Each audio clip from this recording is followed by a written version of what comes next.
So, do we go to the right, or do we keep going forward?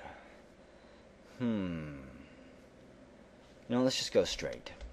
Avoid going right whenever possible. After a little ways down the passageway, we come to a descending staircase.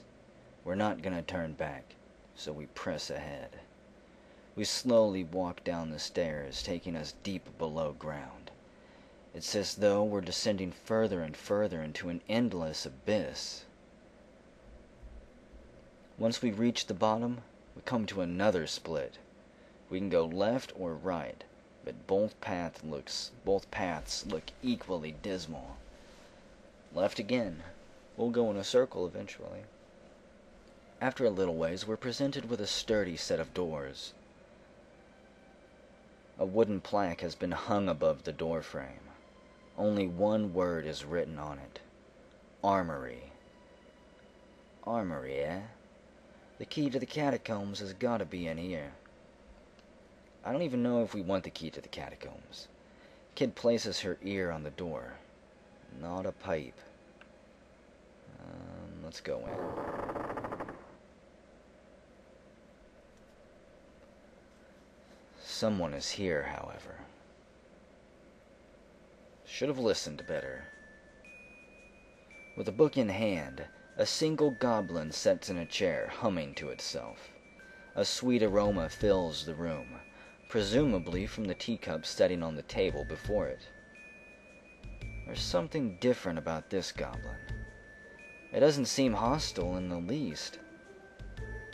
Looking up from its book, it examines us from behind its bifocals.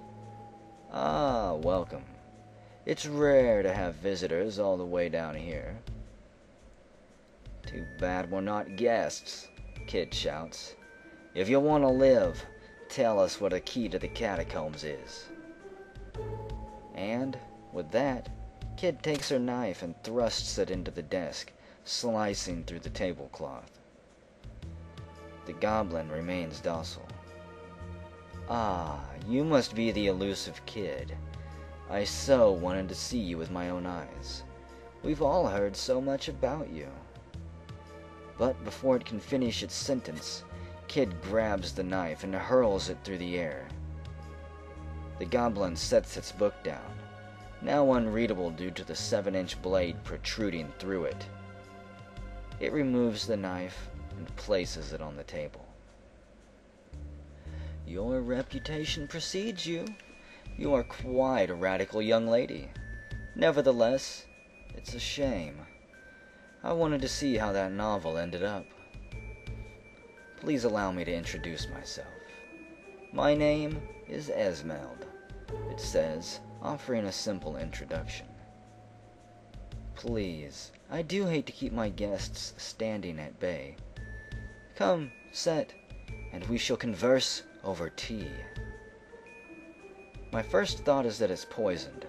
Despite my concerns, McGill sits down. I'll sit down next to McGill. I trust his judgment. Trusting McGill, I sit down next to him.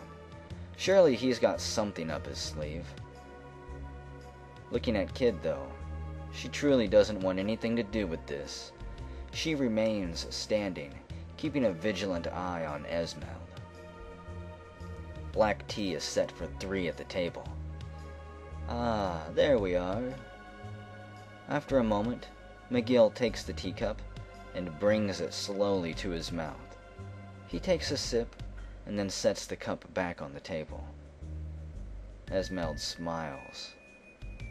Ah, Himalayan chimpanzee. I've not had this blend in quite some time, McGill says. I see you are a gentleman of fine taste. I will have you know, not many of my visitors have known of this type of black tea. Listening to their banter, I stare at my cup. Could it really be poisoned? Picking up the teacup, I bring it close to my mouth. It doesn't smell so bad. Delicious! I exclaim.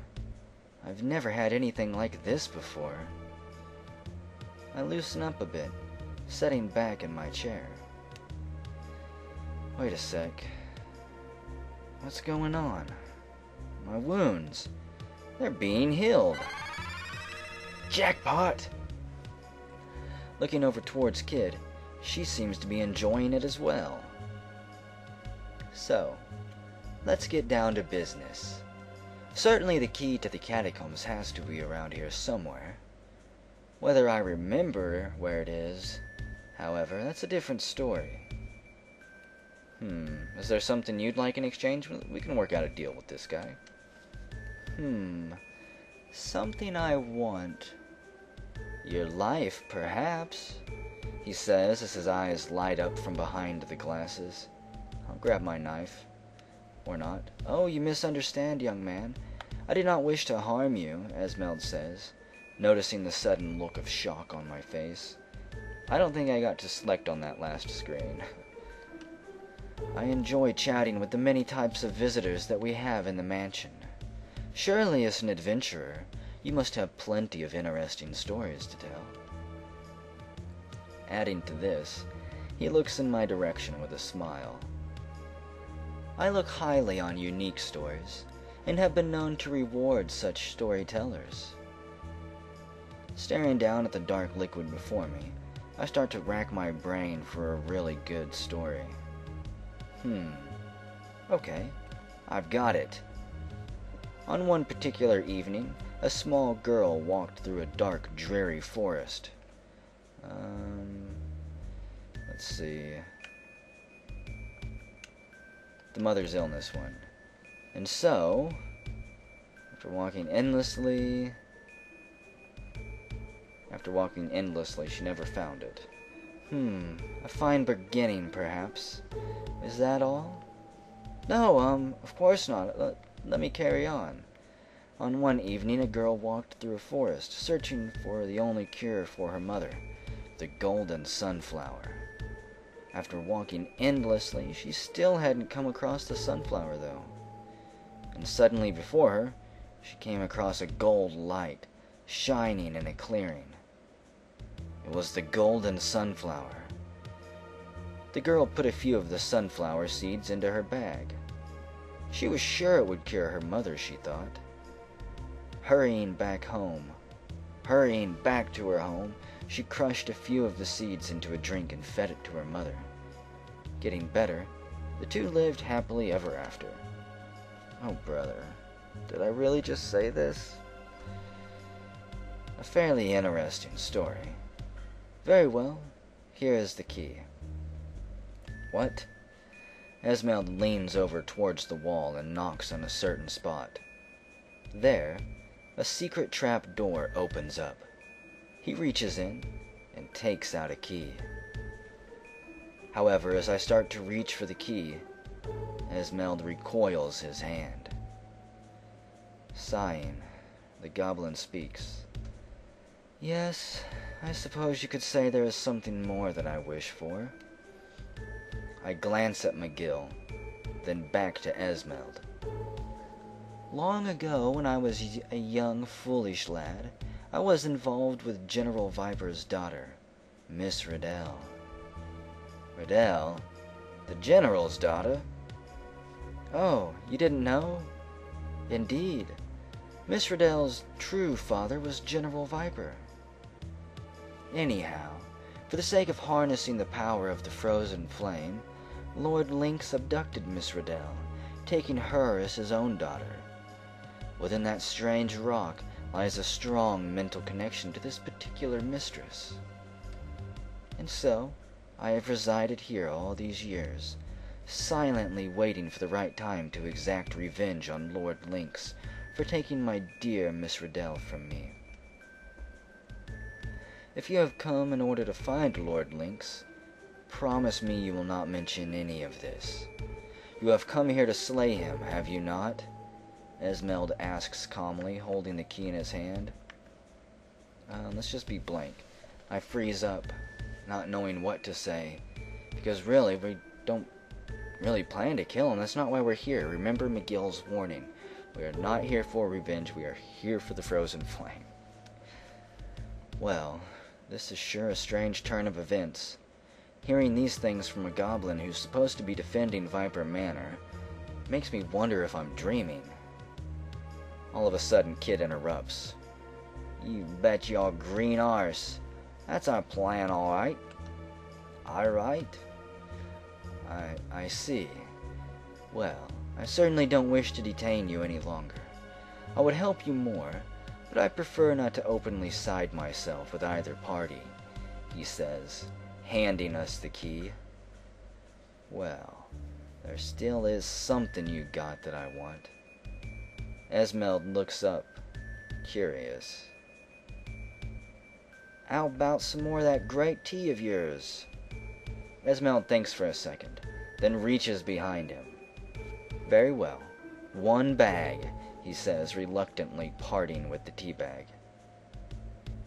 Okay, leave it to us. Putting the tea bag down her bosom, Kid says to Esmeld, You don't have to worry about a thing. I never lie about my promises. I think it's getting worse, folks. Esmeld nods, smiling. Let's set out.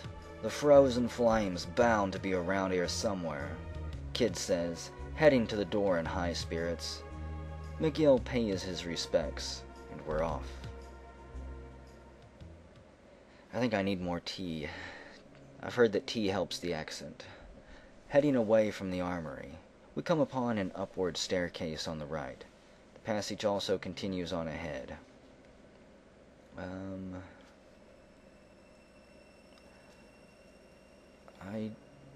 Do I want to take the stairs? Let's just proceed on through. After a little while, the passage ends at a small door. Hey, I smell home cooking. Could this be the kitchen then?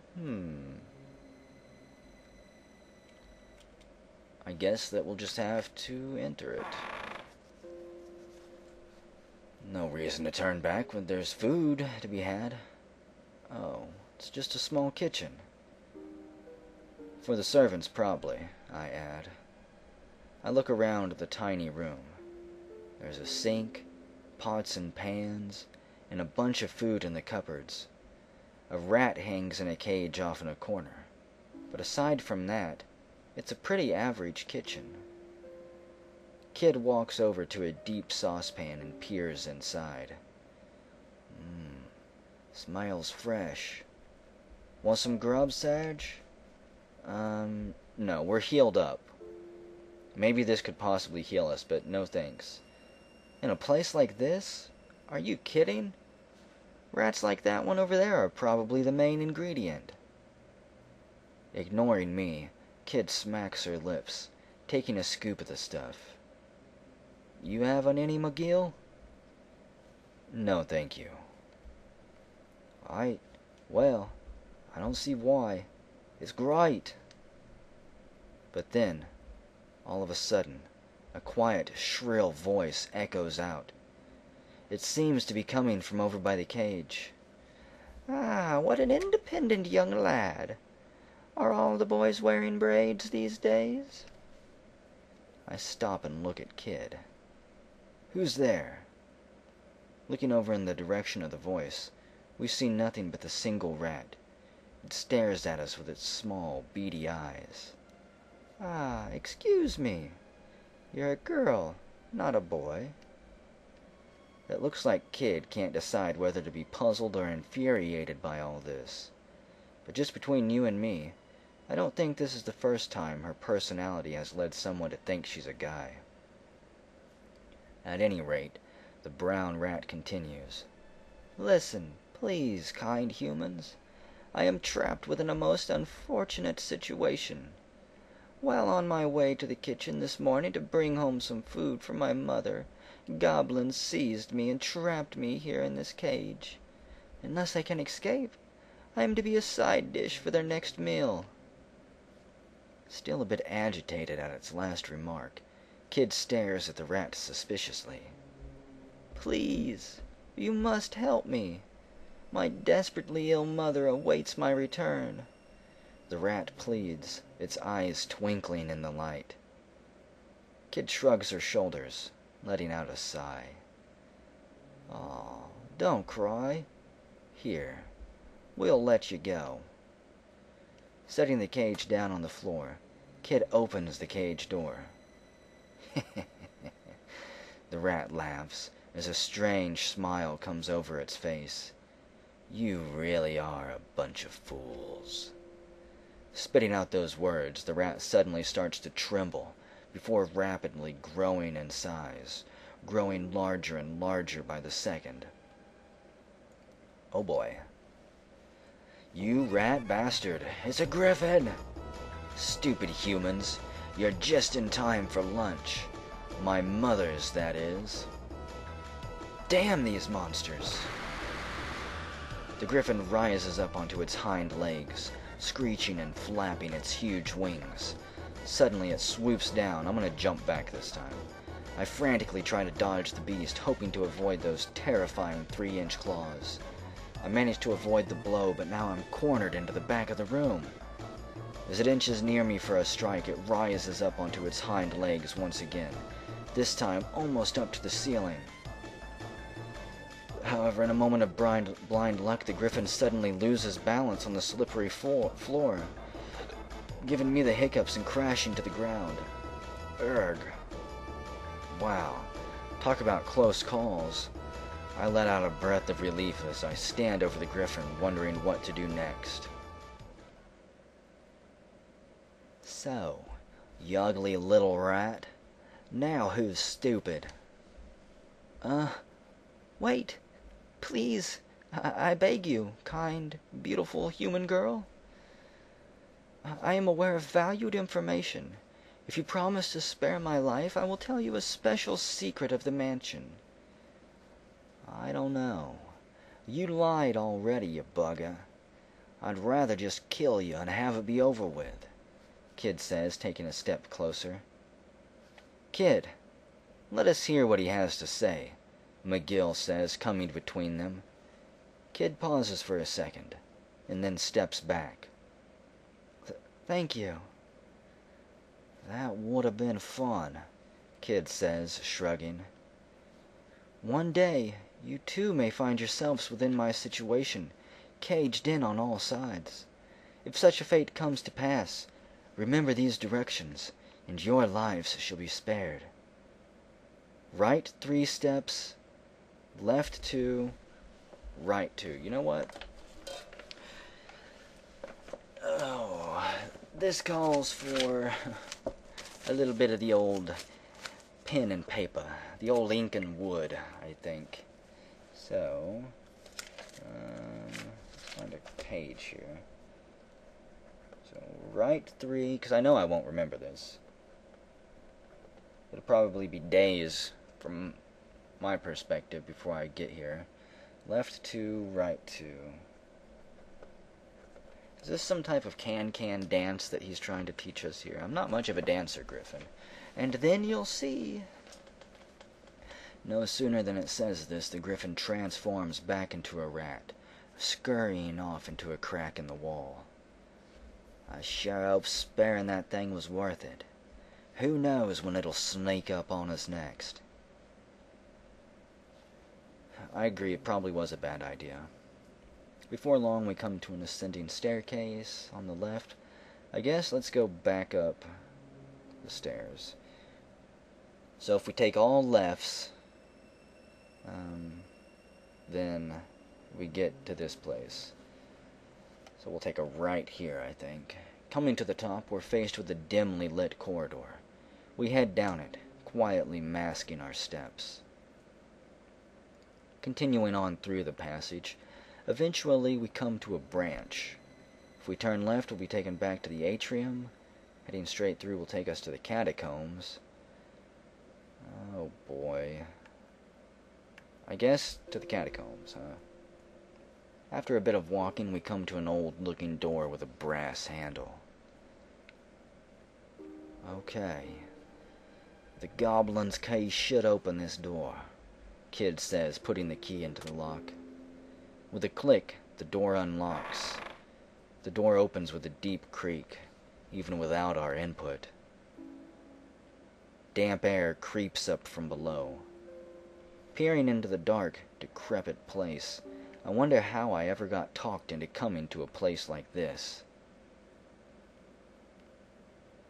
It must have been those eyes.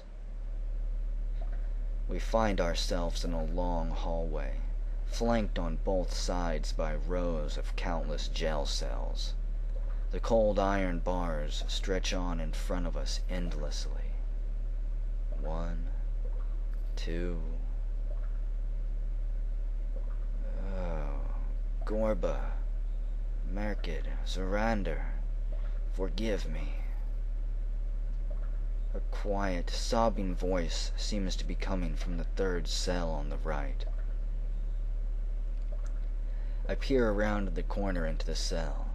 In this dim, damp space, an old man sits in solitude, quietly mumbling to himself. "Hey, mister." "Everyone. And it was all because of me. Every last one of the dragoons. Miss Riddell. Even the general. Forgive me, please." Ignoring us, the old man continues to mutter, staring at the floor as he rocks back and forth. "Hey, can you hear me?" Kid says, shaking the bars a little. He will not hear a thing. He has constructed a wall around himself, McGill says. "What do you mean?" I ask McGill. "A wall, used for shielding one's mind from reality. After being exposed to horrific events, tremendous amounts of pain and guilt has this effect on a person. He has made a safe world inside his own mind, where he retreats into alone. From there, he refuses to acknowledge anything he does not want to admit." I notice that talking about this has given McGill a sort of sad, lost look in his face. Noticing my glance, he quickly turns away from me. Strange. McGill somehow reminded me of Kid just then. When McGill turns back, his usual blank expression has returned. "Does this make sense to you, Serge?" McGill asks. "Yeah, it does." McGill continues, looking at Kid and me. We rarely see the walls we're trapped within. However, given time, some can come to understand and possibly even break free of these shortcomings.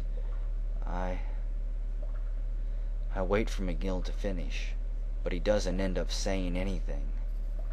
I'd ask, but oh well. The mind, revealing itself to itself. Scary. "We can't help this old geezer. Let's get back to work," Kid says, already heading for the door. "Wait, Kid," McGill calls out. "Somehow or another, we may yet find a way into this man's mind." "What good'll that do?" "Didn't you hear what he was talking about? The dragoons? Riddell? General Viper? Oh, he's probably just into old folklore or something," Kid says, returning to the door. "I have a feeling his knowledge will prove to be useful. Certainly he has heard something of importance concerning our situation," McGill says. "Well, I guess we ought to help the old bloke out with his troubles while we're here. What do you say we do?" Kid asks. "Somehow we have to put an end to this." "Huh?" Kid says, looking up.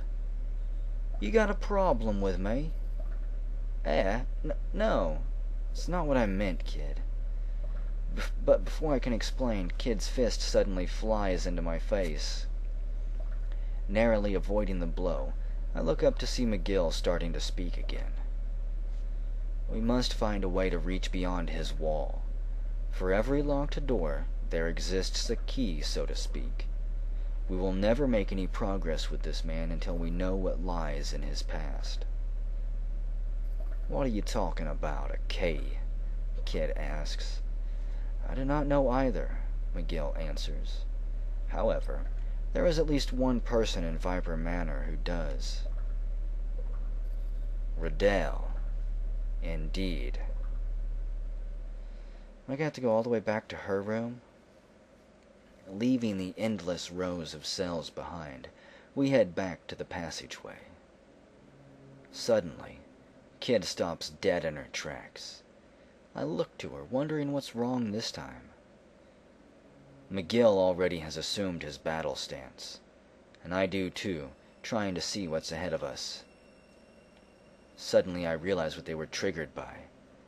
A barely audible voice of some kind can be heard, far up ahead. Advancing a bit more, we come to the source. There, barely illuminated in the dim light, is some sort of a thin blue monster. It seems like it's been waiting for us, kneeling on the pavement as it chants to itself in a low, quiet tone. Oh no. Its long, bony fingers seem to be etching something on the floor before it. It's a demon warlock. I unsheath my knife, getting ready to face off with the vile monster. Let's size it up. The demon stands there with its long tongue waving in the air, beckoning us to try and attack it. Beside me, McGill has just finished chanting a spell. As he extends his arm, a furious streak of fire shoots out from his fingertips. The blaze smashes into the demon. With the stench of burnt flesh thick in the air, I stare down upon the demon, now revealing a twisted smirk over its sharp fangs. Despite its agony, the demon starts to mutter something in a low, controlled tone. I look to McGill, worried that this is going to turn into a battle of magic. Let's rush it before it has time to finish. Come on, let's get him! I shout, already sprinting towards the vile demon. Kid comes running behind me at full speed, hard on my heels. The demon angrily swings its scythe out at me just as I approach. Stunned, I try to stop running in time, but the huge scythe manages to graze my cheek. Shocked, I rub off the blood dripping from my face. Kid, who's flanked the demon from the other side, starts kicking the thing with her hard boots. A terrifying shriek is given off as the thing falls to the floor. Ha! How'd you like some of that, eh? The demon coughs up dark blue blood as it collapses onto the ground. Kid, I say remorsefully, this thing is no match for us. Why, it's barely even half as tall as we are. We gaze down at the creature. What should we do? Noticing we've stopped, the demon starts to write something in the ground with its own blood. Is it trying to communicate with us?